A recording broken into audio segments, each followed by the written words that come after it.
Hello dear students, welcome to KK Chauhan Vision. Now we are going to learn about the topic what does happens to the egg if it is fertilized or if it is not fertilized. Egg का, ovum का, अंडाणु का क्या होता है यदि वो fertilised हो जाता है तो क्या होता है, और यदि वो फर्टिलाइज्ड निषेचित नहीं होता तो क्या होता है।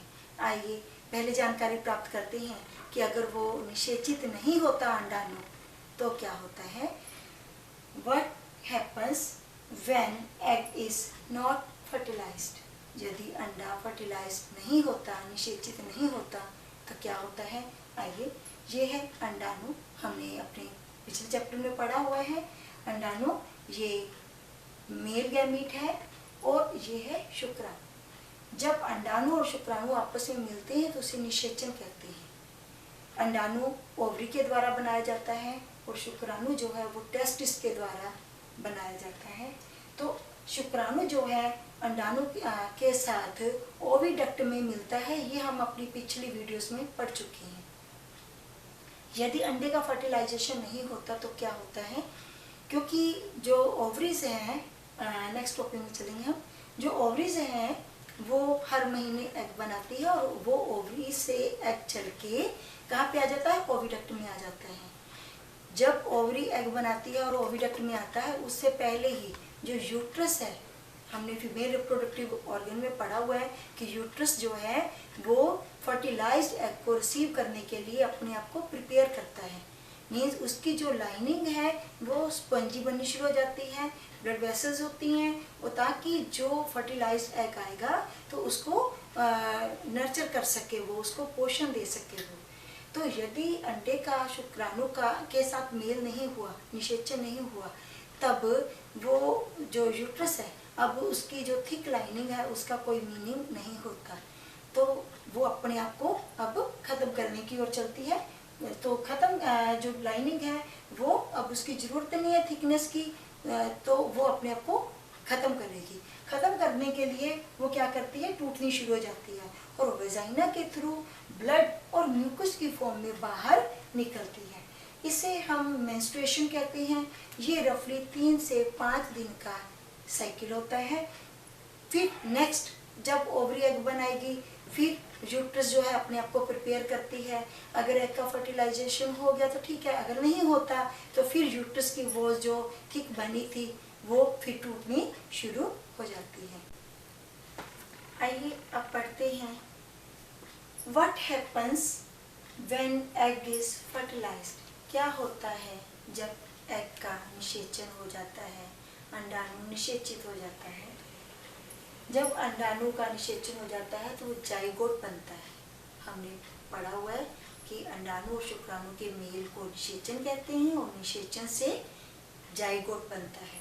तो ये जाइगोट जब बनता है तो उसमें बार बार विभाजन होता है और विभाजन होने से भिन्न भिन्न अवस्थाएं आती आती है।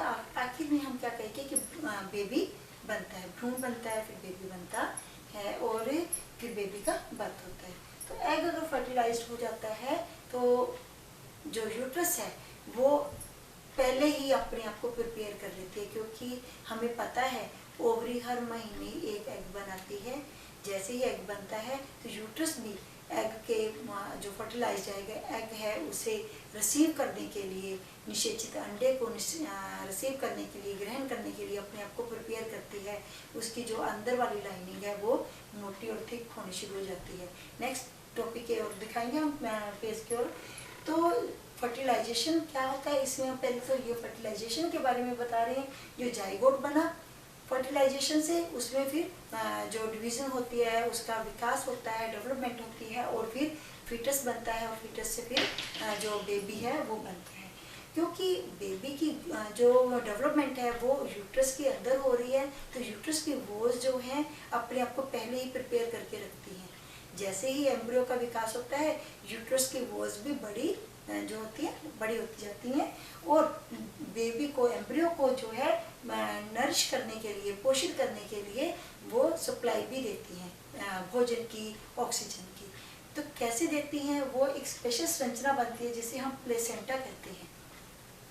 प्लेसेंटा एक डिस्क लाइक स्ट्रक्चर है जो यूट्रस की वॉल में पाई जाती है, जिसका एक सिरा बेबी के साथ जुड़ा होता है, भ्रूण के साथ, एम्ब्रियो के साथ जुड़ा होता है, और दूसरा सिरा जो है वो मदर की ओर होता है। मदर की ओर जो सिरा होता है उसमें ब्लड स्पेस होते हैं, ब्लड आता है, और जो भ्रूण की ओर होता है उसमें उंगली नुमा प्रोजेक्शंस पाई जाती है जिन्हें हम विलाई कहते हैं। इसी प्लेसेंटा के थ्रू मदर के ब्लड से फूड, न्यूट्रिशन जिसे हम कहते हैं, न्यूट्रिएंट्स और ऑक्सीजन जाती है बेबी तक, भ्रूण तक, एम्ब्रियो तक। और एम्ब्रियो भी क्योंकि वो डेवलप हो रहा है, बड़ा हो रहा है, तो उसके भी कुछ वेस्ट प्रोडक्ट होते हैं जो इसी प्लेसेंटा के थ्रू जो मदर के ब्लड में भेज दिए जाती हैं। इस प्रकार प्लेसेंटा जो है वो मदर और एम्ब्रियो के बीच एक कनेक्शन का काम करता है। और जब तक पूरी डेवलपमेंट नहीं हो जाती, एम्ब्रियो जो है बेबी तक नहीं बन जाता, तो उस अवस्था तक जो एम्ब्रियो है वो यूट्रस में ही रहता है। जो जाइगोट है वहाँ से लेके जब बेबी बॉर्न होता है, इस पूरे विकास में लगभग 9 मंथ का समय लगता है, और 9 मंथ के बाद जो बेबी पैदा होता है वो जो यूट्रस है उसकी जो रिदमिक कॉन्ट्रैक्शन होती है, स्कुंचन होता है, तो उसी के द्वारा बेबी का बर्थ होता है। और बर्थ जो मैंने बताया था वेजाइना के थ्रू होता है, इसे बर्थ कैनाल भी हम कहते हैं। तो ये आज हमने 2 टॉपिक पढ़े कि अगर अंडे का निषेचन हो जाता है तो क्या होता है, अंडे का निषेचन नहीं होता तो क्या होता है। नहीं होता तो यूट्रस की वॉल्स जो हैं वो अपने आप को एंड करती हैं, ख़त्म करने की ओर आती हैं, और ब्लड और म्यूकस के थ्रू के रूप में वेजाइना के थ्रू वो बाहर निकल जाती हैं। और अगर इनका निषेचन हो जाता है तो ये यूट्रस की वॉल्स जो थिक है, स्पॉन्जी हैं, वो फैलती हैं, बड़ी होती हैं, और बेबी को प्लेसेंटा के थ्रू जो है वो पोषित करती हैं। तो आज की टॉपिक से रिलेटेड कोई आपकी क्वेरीज या नोट्स हो या क्वेश्चन आपको चाहिए हो, you can log in my website, that is www.scienceeasylearning.wordpress.com. You can also like my Facebook page, that is KK Chauhan. Thank you.